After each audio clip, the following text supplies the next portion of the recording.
अर्धचालकों में आवेश वाहक, अर्धचालकों में आवेश वाहक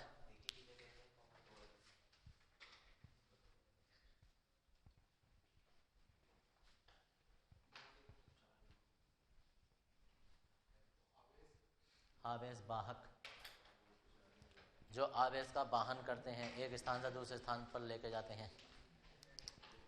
इसमें लेंगे शुद्ध अवस्था में, शुद्ध अवस्था में, शुद्ध अवस्था में जर्मेनियम या सिलिकॉन, शुद्ध अवस्था में जर्मेनियम या सिलिकॉन, सिलिकॉन में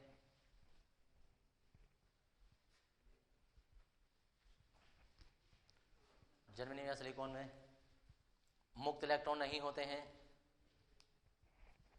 मुक्त इलेक्ट्रॉन नहीं होते हैं,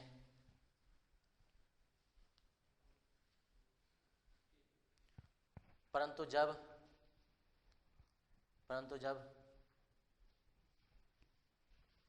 जर्मेनियम या सिलिकॉन Ge या Si लिखते रहो, Ge या Si क्रिस्टल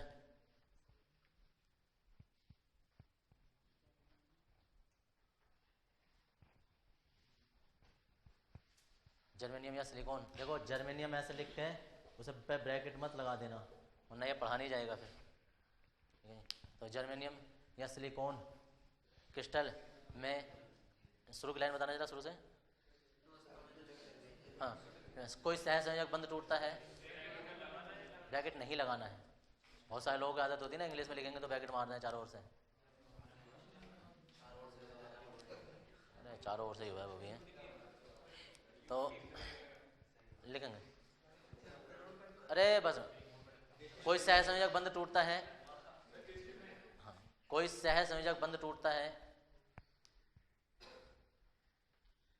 कोई सहसंयोजक बंध टूटता है तो इलेक्ट्रॉन तथा कोटर, इलेक्ट्रॉन तथा कोटर, देखो भाई इधर कल ये बंद था तुम्हारा, इस तरीके से उसमें बनाया था जर्मेनियम में हमने, तो अगर कोई ये सहसंयोजक बंध टूटेगा, अरे रुक जाओ एक मिनट, अभी बता रहा हूँ। जब यहाँ से ये सहसंयोजक बंद होता है, जिसे हम ऐसा दर्शाते आ रहे हैं अब तक, तो कल चित्र में हमने ऐसा दर्शाया था, तो अगर ये बीच में से ब्रेक होता है ना तो इलेक्ट्रॉन यहाँ से चला जाता है। जब इलेक्ट्रॉन अपना स्थान छोड़कर कहीं जाता है ना तो उसके स्थान पर एक खाली स्थान रह जाता है, खाली स्थान रह जाता है। इलेक्ट्रॉन पर माइनस चार्ज होता है, तो माइनस जब चला गया ना तो अपने स्थान पर प्लस छोड़ के जाता है वो, ठीक है ना, प्लस आवेश बन जाएगा वहाँ। तो ये जो प्लस आवेश बन जाता है ना, इन्हें कोटर कहते हैं, ठीक है जी। कोटर का मतलब होता है कोई खाली स्थान, कोई खाली कमरा, ये होता है, तो कोटर होता है। और कोटर पर धनावेश होता है, इलेक्ट्रॉन जो होते हैं उन पर माइनस चार्ज होता है। विद्युत क्षेत्र लगाने पर, जब हम विद्युत क्षेत्र लगाएंगे तो विद्युत क्षेत्र की दिशा क्या होती है भाई, विद्युत क्षेत्र की दिशा माइनस से प्लस, प्लस से माइनस, माइनस से प्लस, कहाँ से गधों को पाला पड़ गया, प्लस से माइनस की ओर विद्युत क्षेत्र की दिशा होती है, प्लस से माइनस। विद्युत धारा माइनस से प्लस की ओर चलती है, ठीक है। तो इलेक्ट्रॉन जो होते हैं वो माइनस से प्लस चलते हैं, ये चलते हैं, और विद्युत धारा और विद्युत क्षेत्र जो होते हैं वो प्लस से माइनस की ओर गति करते हैं। तो याद रखना, विद्युत क्षेत्र की दिशा होती है प्लस से माइनस। जैसे हम जर्मेनियम के क्रिस्टल पर विद्युत क्षेत्र लगाते हैं तो उसके अंदर जो इलेक्ट्रॉन होते हैं, इलेक्ट्रॉन, अब सोचो इधर तो हमने कर दिया माइनस, इधर कर दिया हमने प्लस। विद्युत क्षेत्र लगाने का मतलब ये चीज आरोपित हो गई कि उसके एक सिरे की ओर जो प्लस होगा, दूसरे सिरे की ओर माइनस होगा, तो इलेक्ट्रॉन जो होंगे वो तो विद्युत क्षेत्र के विपरीत दिशा में गति करेंगे, प्लस की ओर को भागेंगे। और जो कोटर होंगे, कोटर धनावेशित है, वो किधर जाएंगे, वो माइनस की ओर जाएंगे। इसका मतलब क्या है, ये इधर की ओर चल रहे हैं और इधर ही विद्युत क्षेत्र है। तो हम ये लिखने वाले हैं कि जब जर्मेनियम पर विद्युत क्षेत्र आरोपित किया जाता है या किसी भी अर्धचालक पर, तो जो कोटर होते हैं वो विद्युत क्षेत्र की दिशा में गति करते हैं और इलेक्ट्रॉन जो होते हैं वो विद्युत क्षेत्र के विपरीत दिशा में गति करते हैं, ठीक है जी। इस प्रकार किसी भी अर्धचालक में आवेश वाहक दो प्रकार के होते हैं, एक तो इलेक्ट्रॉन होते हैं और एक कोटर होते हैं। कोटर धनावेशित होते हैं, इलेक्ट्रॉन ऋणावेशित होते हैं। क्वेश्चन एक बार एक नंबर में बहुत बार रखा है कि अर्धचालकों में आवेश वाहक कौन होते हैं, ठीक है ना जी। तो ऑप्शन आ जाता है इलेक्ट्रॉन, दूसरा आ जाता है कोटर, आ जाते हैं दोनों या दोनों में से कोई नहीं, ऐसे करके चार ऑप्शन होते हैं। याद रखना, आवेश वाहक इलेक्ट्रॉन और कोटर दोनों होते हैं, दोनों कारण आवेश इधर से उधर जा सकता है। तो यही चीज हम लिख रहे हैं इसमें लेंगे क्या लिखा था? नहीं, कोई लाइन छोड़ी थी ना। हाँ, कोटर बनते हैं, सहसंयोजक बंध टूटता है तो इलेक्ट्रॉन तथा कोटर बनते हैं। विद्युत क्षेत्र आरोपित करने पर, विद्युत क्षेत्र आरोपित करने पर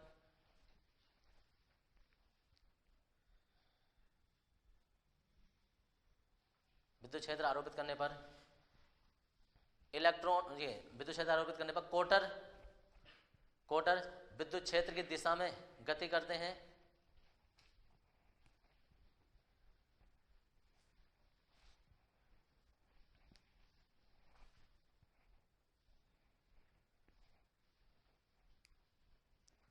कोटर विद्युत क्षेत्र की दिशा में गति करते हैं और इलेक्ट्रॉन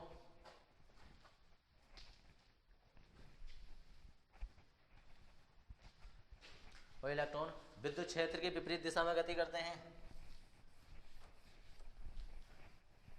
और इलेक्ट्रॉन विद्युत क्षेत्र की विपरीत दिशा में गति करते हैं।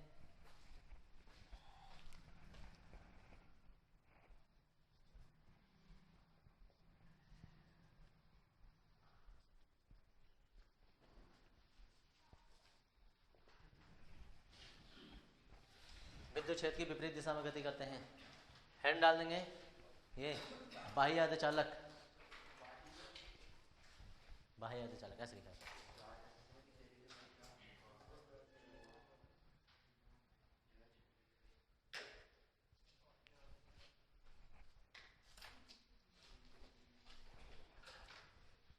बाह्य अर्धचालक इसमें लिखेंगे जब किसी शुद्ध जर्मेनियम या सिलिकॉन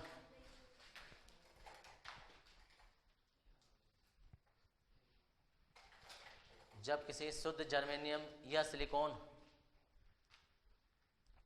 सिलिकॉन में कोई अशुद्धि मिलाई जाती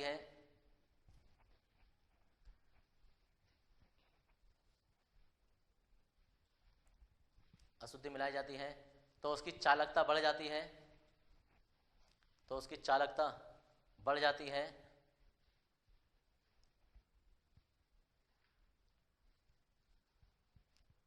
है, इस प्रकार के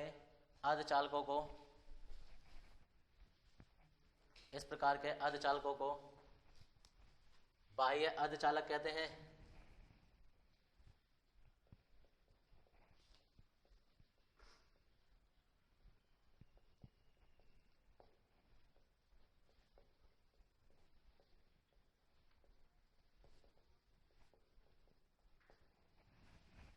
यह निम्नलिखित दो प्रकार के होते हैं।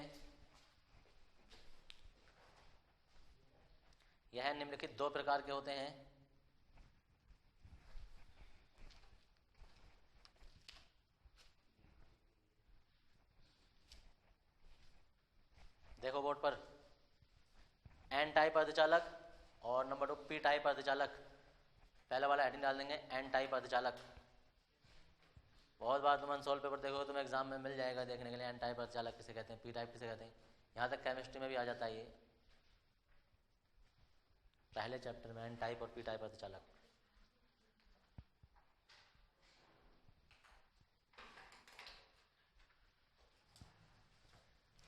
पहला वाला हेडिंग डाल देंगे हम।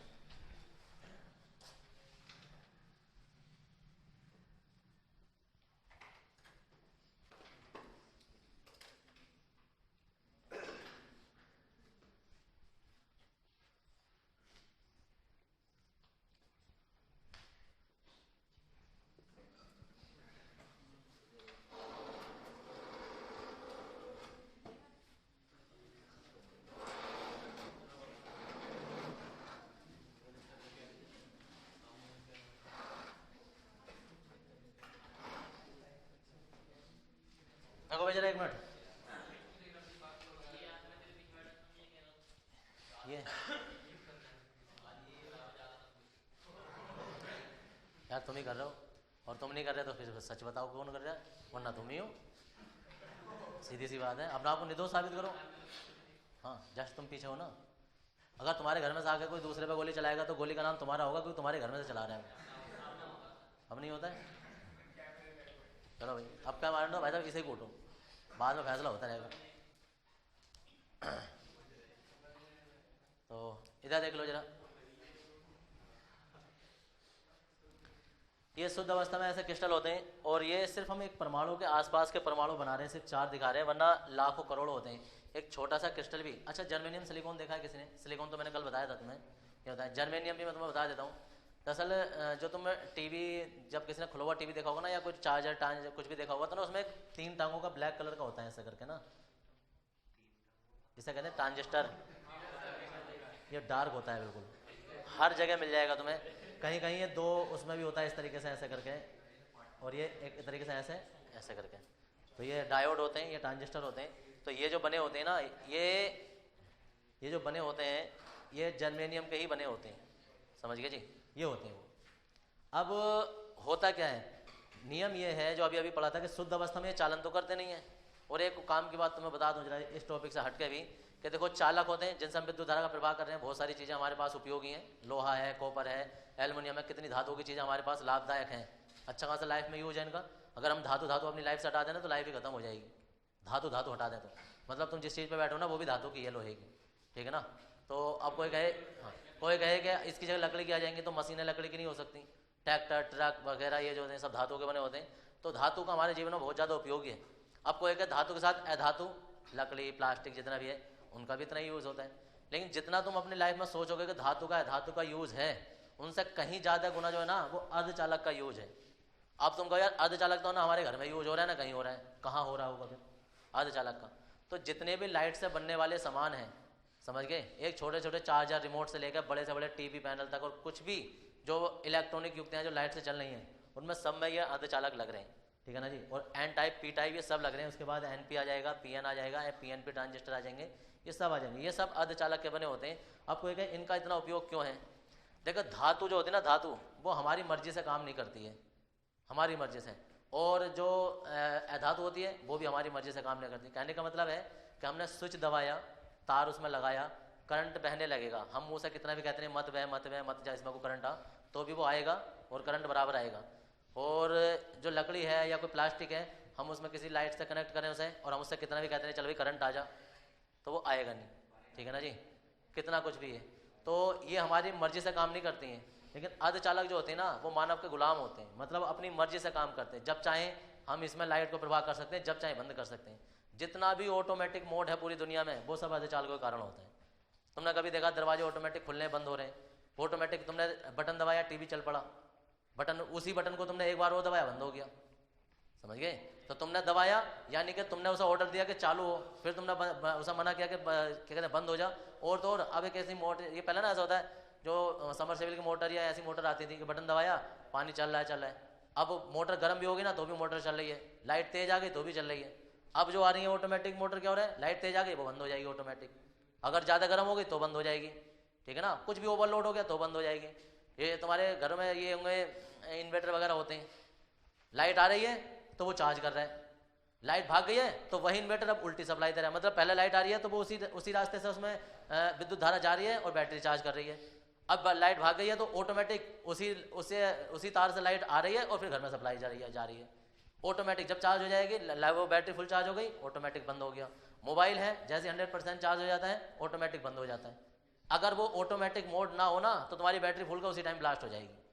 क्यों? क्योंकि सप्लाई जो है ना वो रुकती नहीं है। अगर विद्युत धारा का करंट आ रहा है तो समझ लो वो आ रहा है, बैटरी 100 से मतलब नहीं है। अगर बैटरी फुल चार्ज हो गई ना तो आयन तो फिर भी आते रहेंगे और एक स्थिति ऐसी है कि बैटरी फूलेगी, फिर फूलती रहेगी, फिर ब्लास्ट भी हो जाएगी।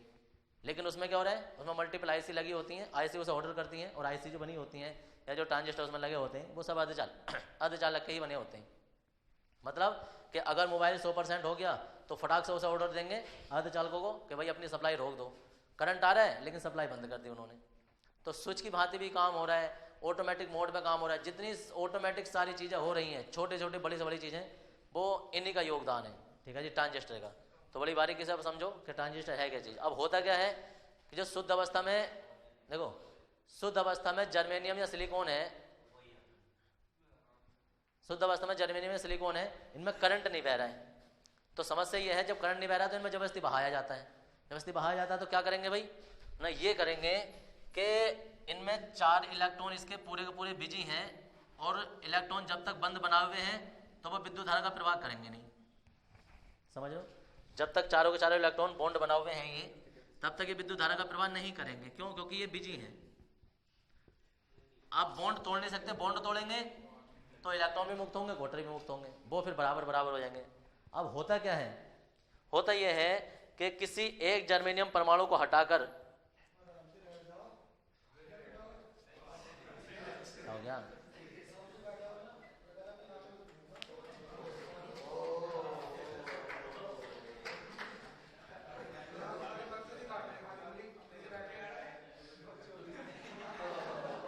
क्या करें, छुट्टी करते हैं, कैसे करें? नहीं तो बाकी सब एक दो मिलके या तो उन्हें निकालो या फिर मैं सबको निकालो, क्या करें फिर?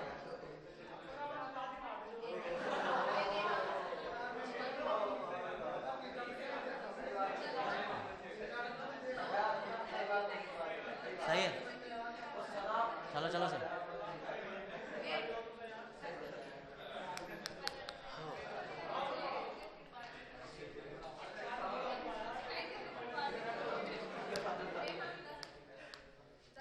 तो अब देख लो इधर, मूड फ्रेश हो गया होगा। तो इसमें होता यह है कि 4 परमाणु हैं, ये बॉन्ड है, उसके 4 इलेक्ट्रॉन है। तो हम इसमें कोई एक ऐसी अशुद्धि मिलाते हैं, ऐसी अशुद्धि का मतलब होता है एक ऐसा तत्व मिलाते हैं, या तो इसका एक इलेक्ट्रॉन फालतू कर दे या एक इलेक्ट्रॉन कम कर दे। मतलब 4 इलेक्ट्रॉन है तो 4 जर्मेनियम के पास 4 इलेक्ट्रॉन है, तो हम इसमें एक ऐसी अशुद्धि मिलाएंगे तो या तो इससे एक इलेक्ट्रॉन ज़्यादा रखती हो या एक इलेक्ट्रॉन कम रखती हो, ताकि इलेक्ट्रॉन फालतू हो जाए या कम हो जाए। तो ऐसा ज़्यादा वाली की हो सकती है, ज़्यादा वाली हो सकती है नाइट्रोजन, फास्फोरस, आर्सेनिक, इनकी सबकी अंतिम कक्षा में 5-5 इलेक्ट्रॉन होते हैं। या एक कम वाली मिला दें, एक कम वाली मिला दें मतलब एल्युमिनियम मिला दें, गैलियम मिला दें, कोई ऐसे मिला दें। जो कार्बन से पहले वाला होता है बोरोन वाला, उनमें से कोई सा भी एक तत्व मिला दें। तो 3 वाले होंगे तो 3 वाले में एक इलेक्ट्रॉन खाली छोड़ देगा ये। मतलब विद्युत धारा का प्रवाह करने के लिए या तो इलेक्ट्रॉन फालतू होना चाहिए या कम होना चाहिए। कम होगा तो इलेक्ट्रॉन आ जाएगा, फालतू होगा तो इलेक्ट्रॉन चला जाएगा, मतलब विद्युत धारा का प्रवाह चालू हो जाएगा। तो एन टाइप अर्धचालकों में वो कोई 5 संयोजकता वाली अशुद्धि मिला दी जाती है, जैसे कि फास्फोरस। अब फास्फोरस के पास अपने 5 इलेक्ट्रॉन होते हैं, तो 4 इलेक्ट्रॉन तो निकटवर्ती जर्मेनियम परमाणुओं से बॉन्ड बना लेते हैं, सहसंयोजक बंध बना लेते हैं, और इस फास्फोरस का एक इलेक्ट्रॉन जो है ना वो खाली रह जाता है। जो खाली रह जाता है ना, बस इसी के कारण विद्युत धारा का प्रवाह होता है, यही मुक्त इलेक्ट्रॉन कहलाता है। इसी की वजह से मुक्त इलेक्ट्रॉन, ठीक है जी। तो ये मुक्त इलेक्ट्रॉन जो रह जाता है, यही आवेश वाहक का कार्य करता है। अब तो ये वाला जो जिसमें इलेक्ट्रॉन मुक्त हो गया, तो ये एन टाइप अर्धचालक कहलाता है। परिभाषा सुनो क्या होती है, जब किसी शुद्ध जर्मेनियम या सिलिकॉन में कोई 5 संयोजकता वाली अशुद्धि मिला दी जाती है, तो इस प्रकार के बने अर्धचालक को एन टाइप अर्धचालक कहते हैं, और इसमें विद्युत धारा का प्रवाह इलेक्ट्रॉनों के कारण होता है। अगली बार हम हेडिंग डालने वाले पी टाइप। पी टाइप में हम पी हटा के एल्युमिनियम डाल देंगे। एल्युमिनियम जब डालेंगे तो एल्युमिनियम में ये होगा कि एल्युमिनियम के 3 इलेक्ट्रॉन होते हैं, 3 इलेक्ट्रॉन होते हैं, तो वो किन्हीं 3 से बंद बना लेंगे, एक स्थान खाली रह जाएगा, ये क्वार्टर का काम करेगा। क्वार्टर पॉजिटिव होते हैं, इसलिए इस अर्धचालक को पी टाइप अर्धचालक कहते हैं। इलेक्ट्रॉन नेगेटिव होते हैं, इसलिए इसे एन टाइप अर्धचालक कहते हैं। तो फिलहाल अभी हम फास्फोरस वाली 5 संयोजकता वाली अशुद्धि मिला रहे हैं, और ये क्या होते हैं, 4 तो बॉन्ड बना लेंगे और एक इलेक्ट्रॉन खाली रह जाएगा जो आवेश वाहक का कार्य करेगा। ठीक है जी। तो पहले परिभाषा लिखेंगे और उसके बाद ये चित्र बनाएंगे, इसमें लेंगे। और एक और बात सुनो इधर, बार बार एक शब्द आ रहा है अशुद्धि के, पी टाइप अशुद्धि मतलब फास्फोरस मिला रहे हैं। तो अशुद्धि मिलाने का मतलब ये होता है कि अशुद्धि का मतलब कोई गंदी चीज नहीं मिला रहे हैं उसमें। अगर हम इसमें सोना भी मिलाएंगे ना तो उसे अशुद्धि ही कहेंगे, ठीक है ना, क्योंकि ये पूरा क्रिस्टल शुद्ध था, इसमें कुछ भी मिलाएंगे वो अशुद्धि कहलाएगी। और अशुद्धि का मतलब सुन लो इधर, अरे सुनो, अशुद्धि भी कह सकते हैं, अपमिश्रित भी कह सकते हैं, अपद्रव्य भी कह सकते हैं। एग्जाम में किसी भी नाम से आ जाते हैं, ठीक है। तो लिखेंगे जब किसी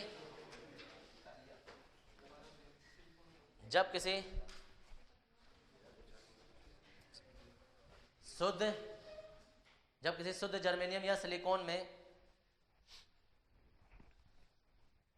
जब किसी शुद्ध जर्मेनियम या सिलिकॉन में कोई 5 संयोजकता वाली अशुद्धि, कोई 5 संयोजकता वाली अशुद्धि मिलाई जाती है, कोई 5 संयोजकता वाली अशुद्धि मिलाई जाती है, मिलाई जाती है,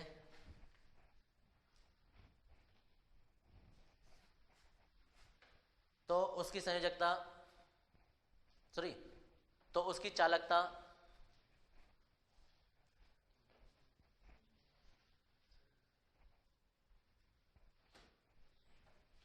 चालकता ऋण आवेशित इलेक्ट्रॉनों के कारण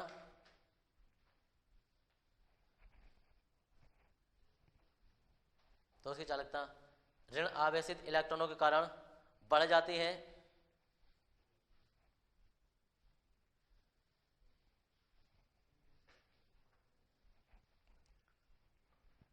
तो उसकी चालकता ऋण आवेशित इलेक्ट्रॉनों के कारण बढ़ जाती है, बढ़ जाती है।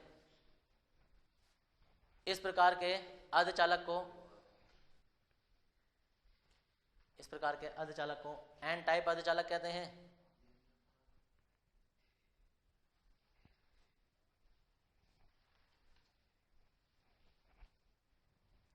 इस प्रकार के अर्धचालक को एन टाइप अर्धचालक कहते हैं। उदाहरण में चित्र बना लेंगे और इसकी थोड़ी हिंदी लिखी जाएगी 3-4 लाइनों की। पहले चित्र बना लो। उदाहरण,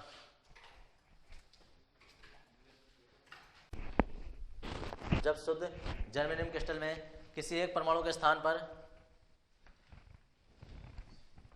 कोई 5 संयोजकता वाली अशुद्धि, जैसे फास्फोरस आर्सेनिक, 5 संयोजकता वाली अशुद्धि जैसे फास्फोरस आर्सेनिक मिलाई जाती है,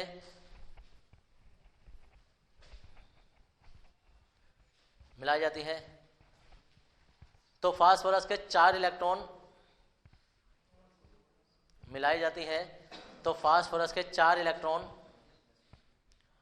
को 4 संयोजकता वाली अशुद्धि जैसे फास्फोरस मिलाई जाती है, तो फास्फोरस के 4 इलेक्ट्रॉन अपने निकटवर्ती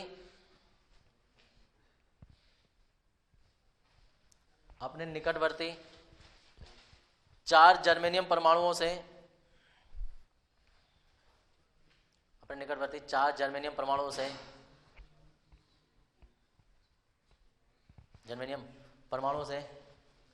सहसंयोजक बंध बना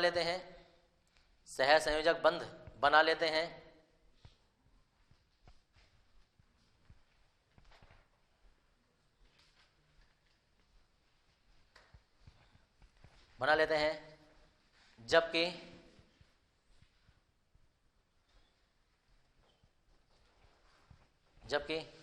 एक इलेक्ट्रॉन शेष रह जाता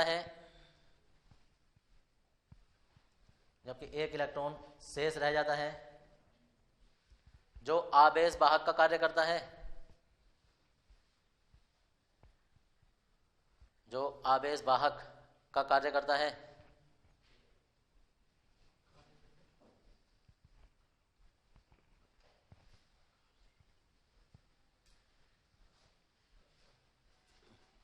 है, हो गया।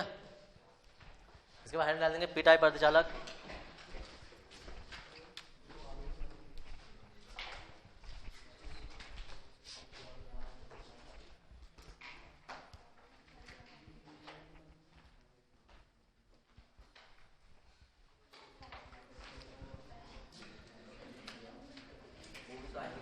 देखो बेटा, इसमें किसी एक परमाणु के स्थान पर कोई 3 संयोजकता वाली अशुद्धि मिलाई जाएगी।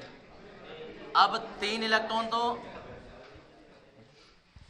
तो निकटवर्ती जर्मेनियम से ये बंध बना लेंगे और एक स्थान खाली रह जाएगा जो कि आवेश वाहक का कार्य करेगा, और ये मुक्त इलेक्ट्रॉन नहीं होगा, ये कोटर होगा।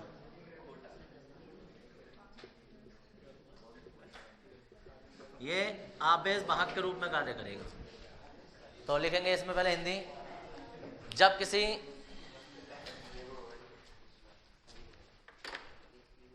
किसी शुद्ध जर्मेनियम या सिलिकॉन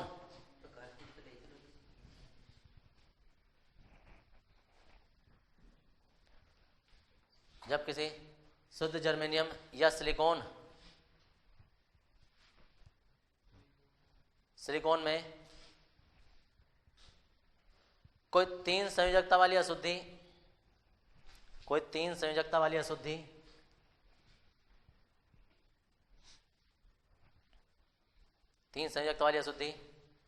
जैसे एल्यूमिनियम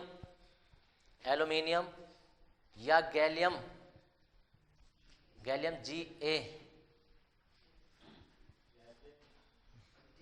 जैसे एल्यूमिनियम या गैलियम मिलाई जाती है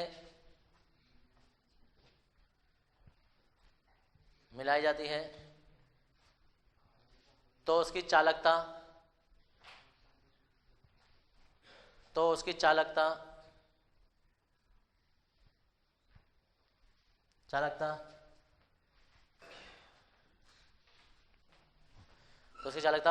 धन आवेशित कोटरों के कारण बढ़ जाती है। तो उसकी चालकता धन आवेशित कोटरों के कारण बढ़ जाती है।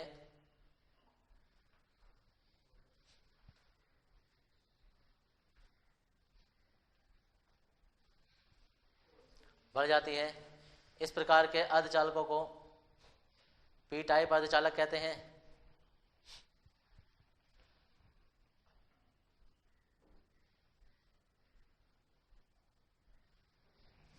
पी टाइप अर्धचालक कहते हैं।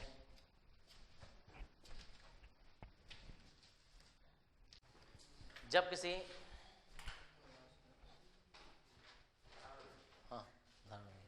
चित्र भी उदाहरण में बनाया होगा। जब किसी शुद्ध जर्मेनियम क्रिस्टल में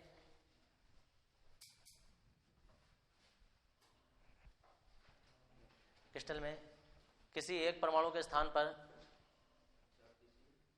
शुद्ध जर्मेनियम क्रिस्टल में किसी एक परमाणु के स्थान पर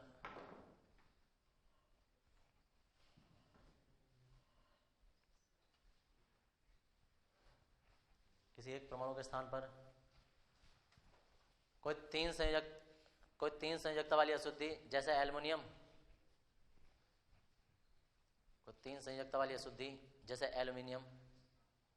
मिलाई जाती है।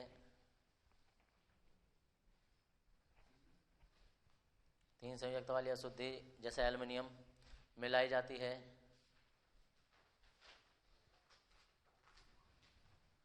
तो एल्यूमिनियम परमाणु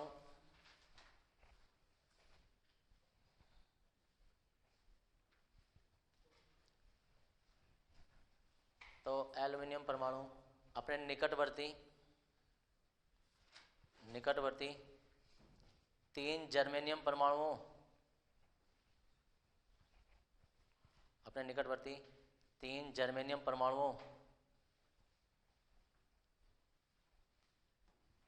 परमाणुओं से सहसंयोजक बंध बना लेता है।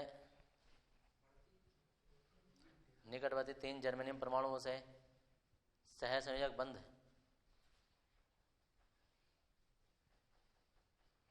बना लेता है, जबकि अपने निकटवर्ती तीन जर्मेनियम परमाणुओं से सहसंयोजक बंध बना लेता है, जबकि एक रिक्ति रह जाती है जिसे कोटर कहते हैं। एक रिक्ति रह जाती है जिसे कोटर कहते हैं और जो आवेश वाहक का कार्य करती है।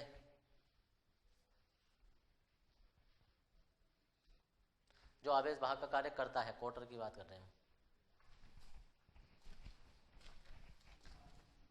जो आवेश वाहक का कार्य करता है।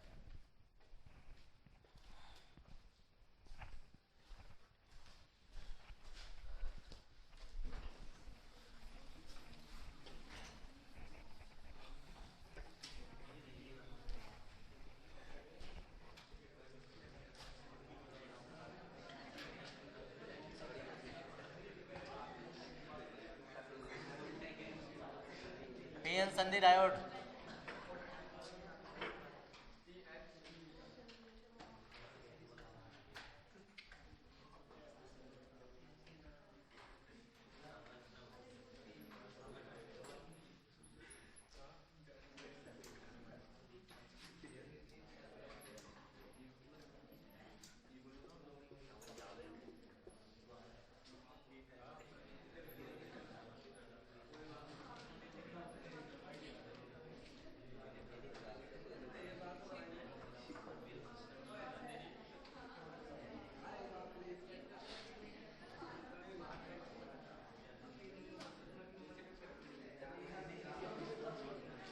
इसमें लिखेंगे जब किसी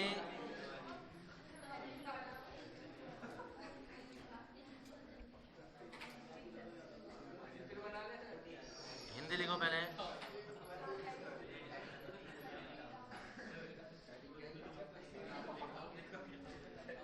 जब किसी शुद्ध जर्मेनियम या सिलिकॉन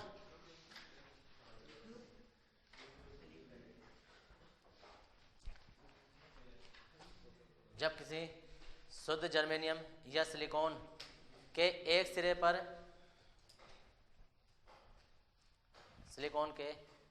पर पी टाइप अशुद्धि, एक सिरे पर पी टाइप अशुद्धि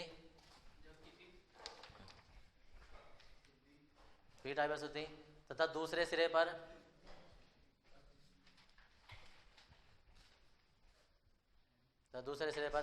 एन टाइप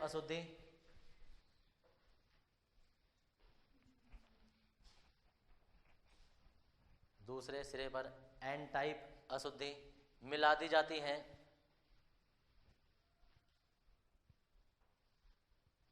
है और इसके सिरों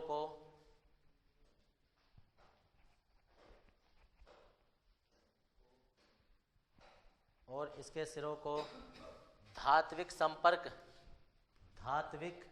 ऐसे लिखेंगे,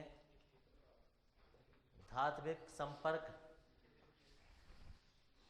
कर दिया जाता है।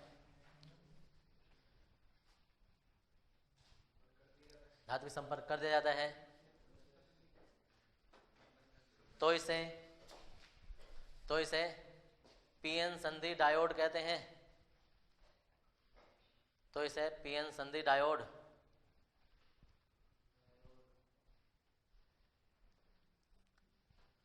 कहते हैं।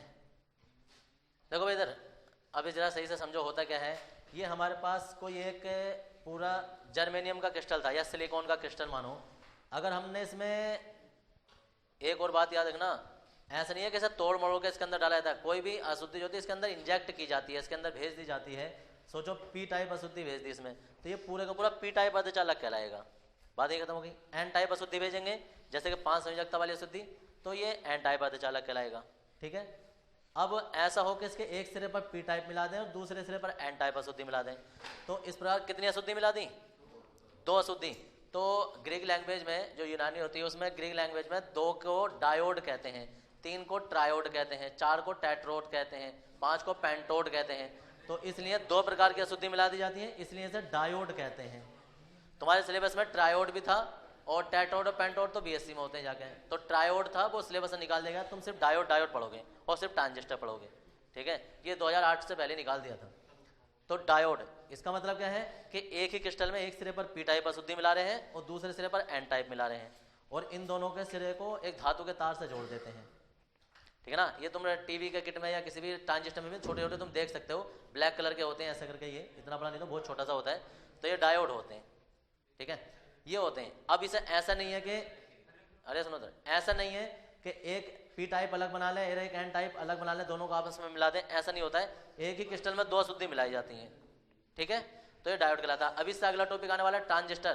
ट्रांजिस्टर का मतलब होता है जब किसी एक ही क्रिस्टल के एक सिरे पर पी टाइप अशुद्धि, दूसरे सिरे पर भी पी टाइप अशुद्धि और बीच में एन टाइप अशुद्धि मिला दी जाती है, तो ये पीएनपी ट्रांजिस्टर कहलाता है। और चाहो तो यहाँ एन टाइप मिला दो या पी टाइप मिला दो या एन टाइप मिला दो, तो ये एनपीएन ट्रांजिस्टर कहलाता है। 2 प्रकार के ट्रांजिस्टर अभी हम पढ़ने वाले हैं, समझ गए। तो ट्रांजिस्टर में 3 प्रकार की अशुद्धि मिलाई जाएंगी, डायोड में 2 प्रकार की अशुद्धि मिलाई जाती है। ठीक है जी। तो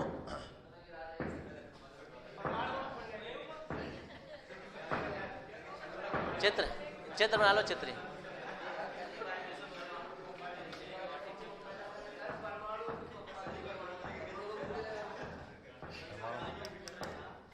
अरे वो रस्सी काट गया, चलो।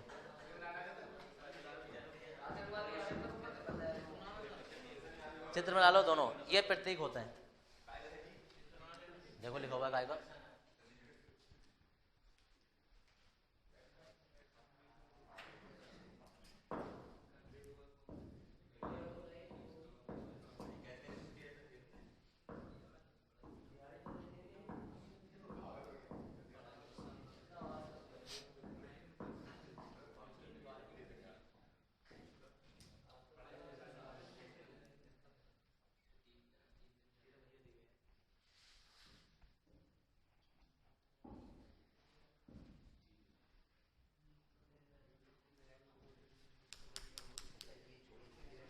इसमें लिखेंगे अब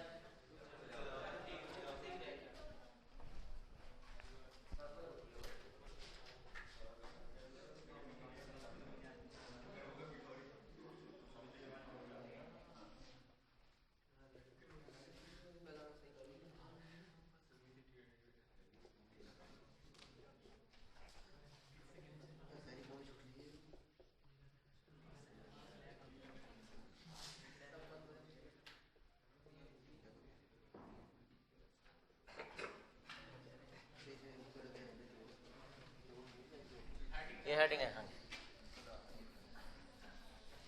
पीएन संधि डायोड में अवक्षय परत का बनना तथा विभव प्राचीर।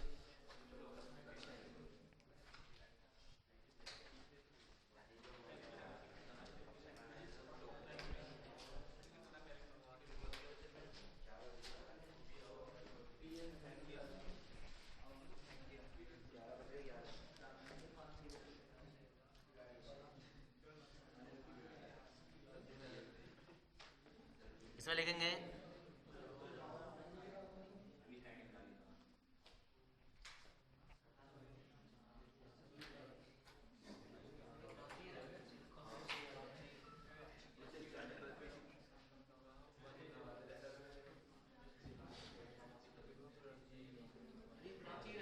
हाँ जी,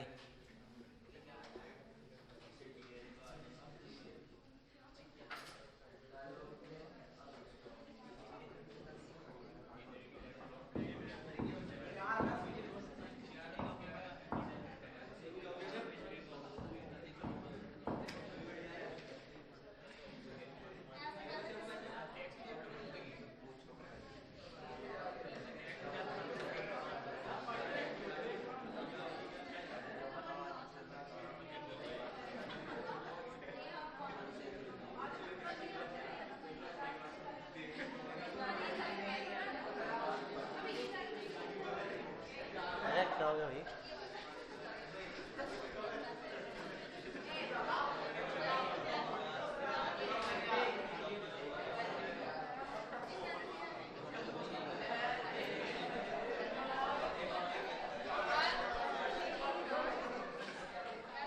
हाँ जी, हो गया। इसमें लिखेंगे जब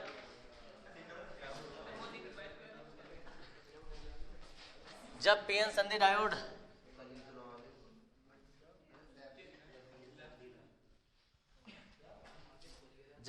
संधि डायोड का निर्माण होता है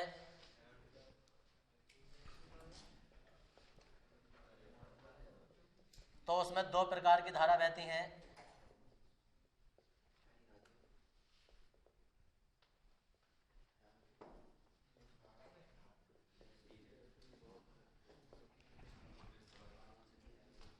दो प्रकार की धारा बहती हैं और ये है वो दोनों, विसरण धारा, अनुगमन धारा।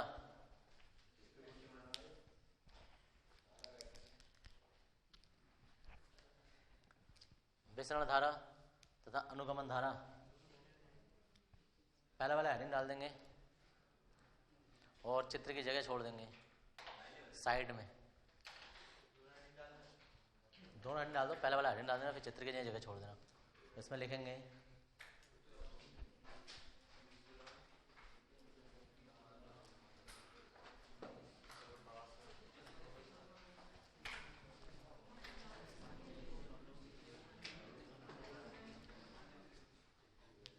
देखो भाई जनाब, जैसा हमारे पास कोई शुद्ध जर्मेनियम का क्रिस्टल है, ये पूरा परमाणु है। क्या हो गया? ये कोई जर्मेनियम का परमाणु है, इसमें से एक इलेक्ट्रॉन निकलेगा।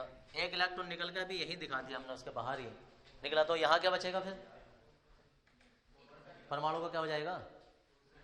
परमाणु से इलेक्ट्रॉन निकल गया तो ये धन आयन बन जाएगा। समझ गए? धन आयन।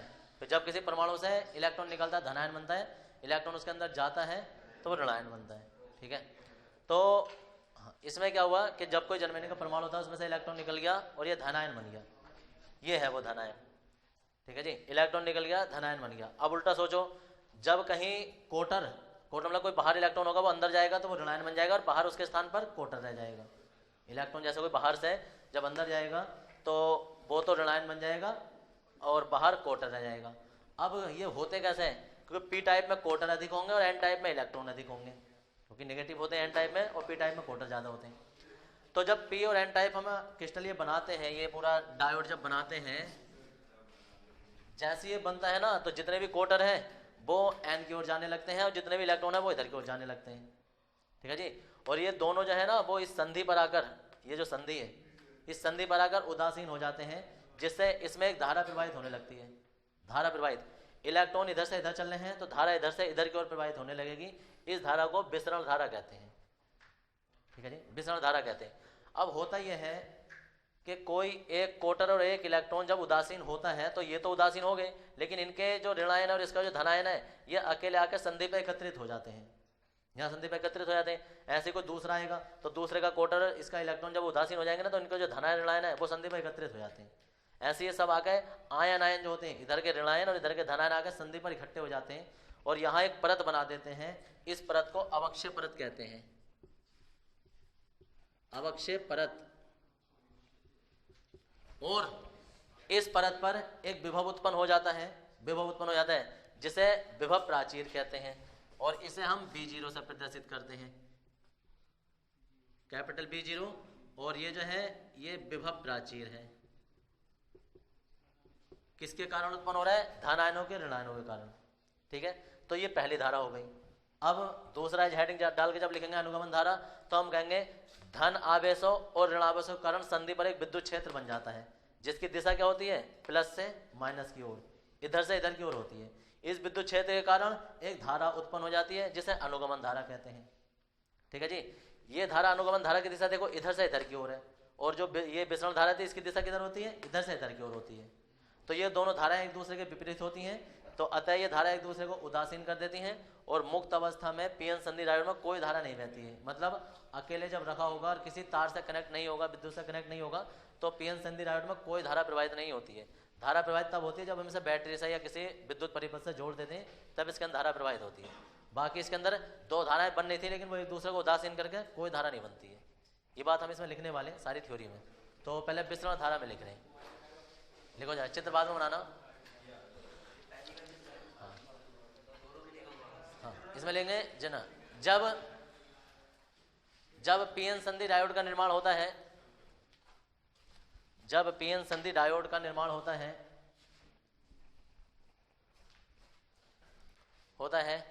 तो पी क्षेत्र के, जब पीएन संधि डायोड का निर्माण होता है तो पी क्षेत्र के कोटर और एन क्षेत्र के इलेक्ट्रॉन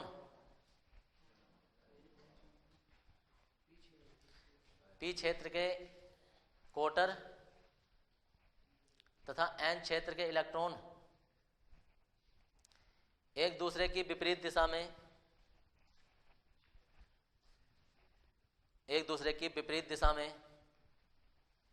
गति करने लगते हैं।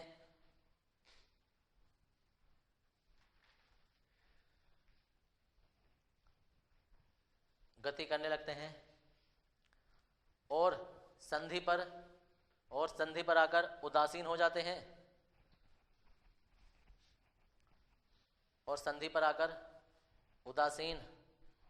हैं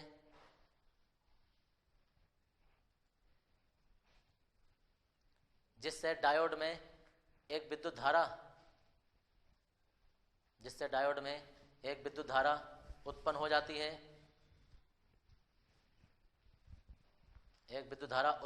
है,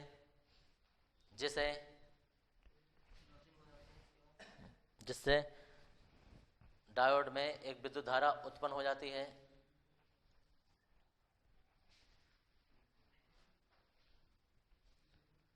जिसे विसरण धारा कहते हैं।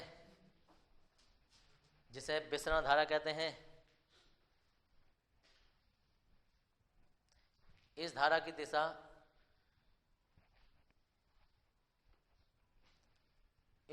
दिशा पी क्षेत्र से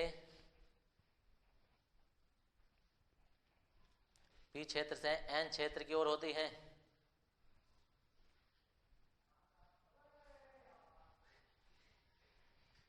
एन क्षेत्र की ओर होती हैं। फुल स्टॉप लगा लेंगे। जब कोई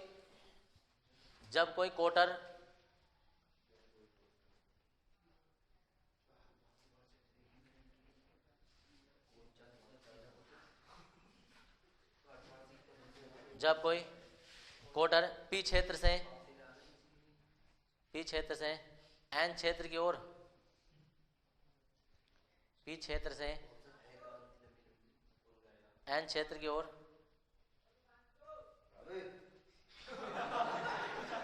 एन क्षेत्र की ओर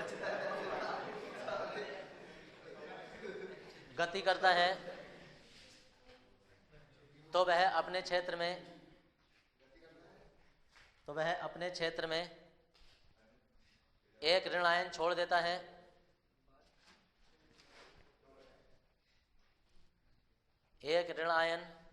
है। और जब कोई इलेक्ट्रॉन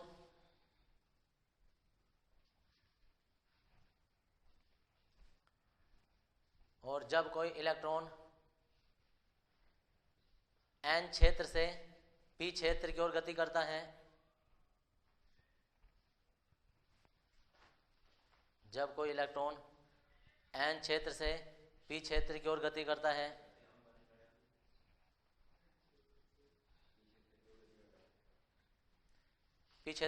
है तो वह एन क्षेत्र में एक धनायन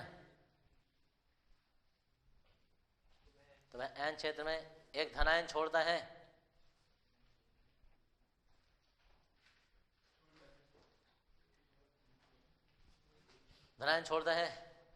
पी क्षेत्र के ऋण आयन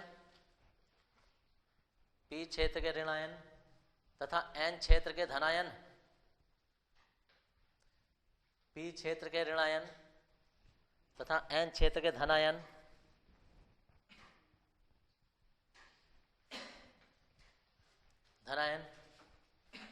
संधि पर एकत्रित हो जाते हैं,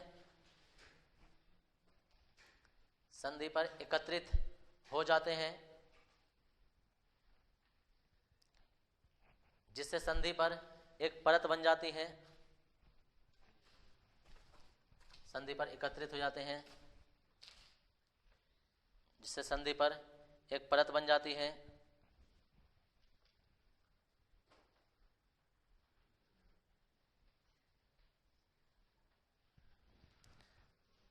संधि पर एक परत बन जाती है जिसे अवक्षय परत कहते हैं। एक परत बन जाती है जिसे अवक्षय परत कहते हैं। अवक्षय परत ब होगा, पै नहीं होगा, पर ब है। हाँ, नहीं, अपक्षय नहीं है, अवक्षय परत बन जाती है और संधि पर अवक्षय परत कहते हैं। इसकी मोटाई 1 माइक्रोमीटर होती है। 1 माइक्रोमीटर होती है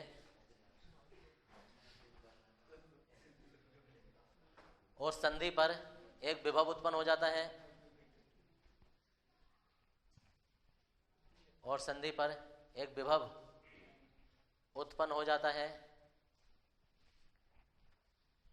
जिसे विभव प्राचीर कहते हैं। विभव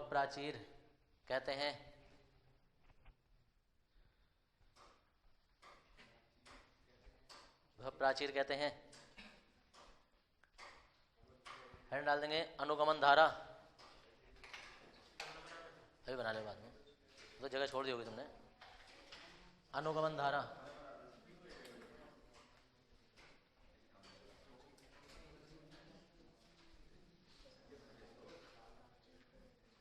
इसमें लेंगे।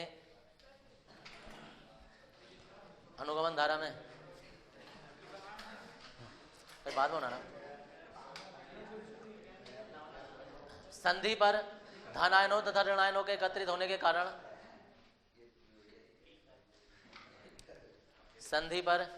धन आयनों तथा ऋण आयनों के एकत्रित होने के कारण धन आयनों व ऋण आयनों के एकत्रित होने के कारण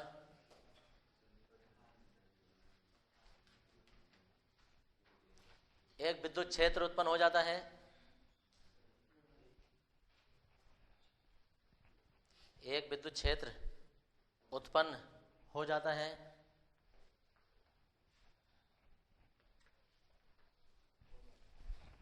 एक विद्युत क्षेत्र उत्पन्न हो जाता है। इस विद्युत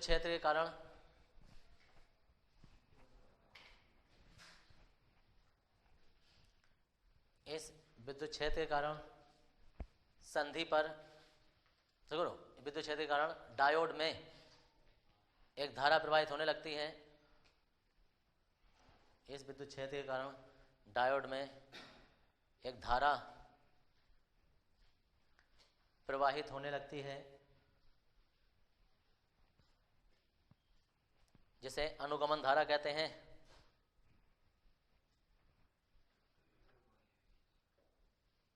जिसे अनुगमन धारा कहते हैं।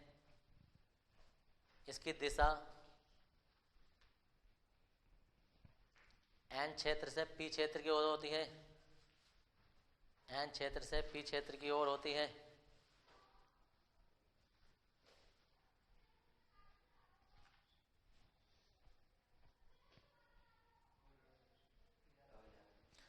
प्रारंभ में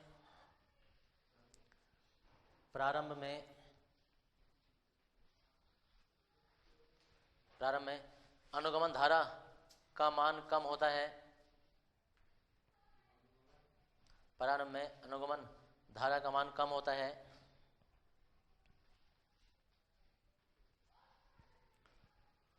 परंतु विद्युत क्षेत्र के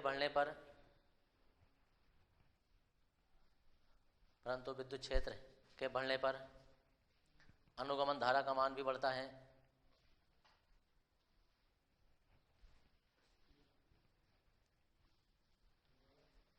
अनुगमन धारा का मान भी बढ़ता है और एक स्थिति ऐसी आती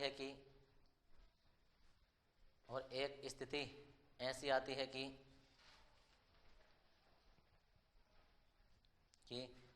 अनुगमन धारा का मान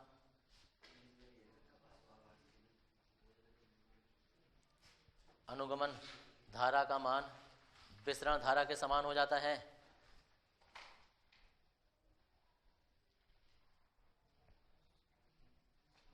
विसरण धारा के समान हो जाता है।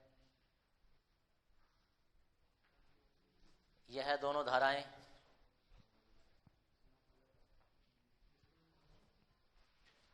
विसरण धारा के समान हो जाता है। यह दोनों धाराएं एक दूसरे के विपरीत होती हैं।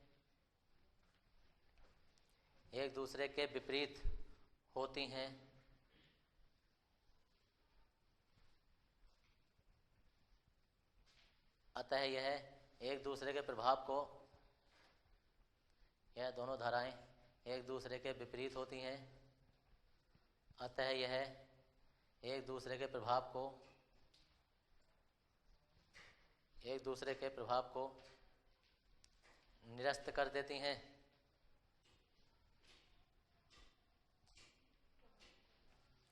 जिस कारण एक दूसरे के प्रभाव को निरस्त कर देती हैं।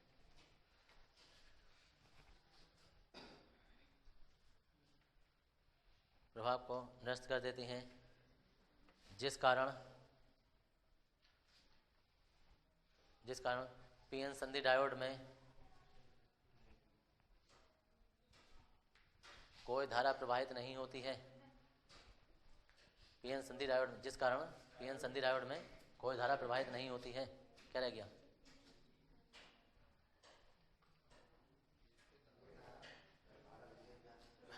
प्रवाहित नहीं होती है। चित्र बना लो। मैं बेचारा सूखने फिर जा रहे हमारा चित्र बना ले।